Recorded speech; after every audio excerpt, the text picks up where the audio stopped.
దర్శకుడు గుణశేఖర్ ఏళ్ల తరబడి శ్రమించి తెరకెక్కించిన కలల ప్రాజెక్టు రుద్రమదేవి మరో 2 రోజుల్లో ప్రేక్షకుల ముందుకు రానున్న విషయం తెలిసింది.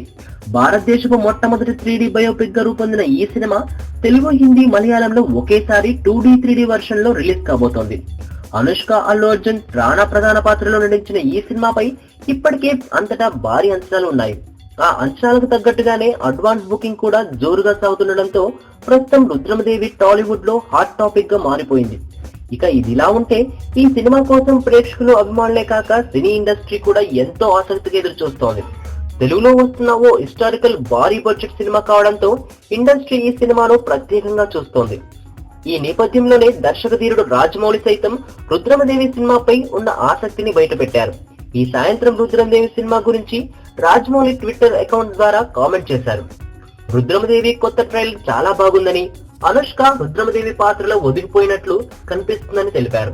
ఇక తనకు అందిన సమాచారం మేరకు 3D ఎఫెక్ట్స్ చాలా బాగా వచ్చాయని తెలుపుతూ తనకు 3D కంటే 2Dలోనే చూడటం ఇష్టమైన కూడా ఫ్యామిలీ కోరిక మేర రుద్రమదేవిని 3Dలోనే చూస్తానని స్పష్టం చేశారు. ఇక దర్శకధీరుడు రాజమౌళి ట్వీట్ తో రుద్రమదేవి కోసం ఎదురు చూస్తున్న అభిమానుల్లో మరింత ఉత్సాహం పెరిగిందని చెప్పాలి.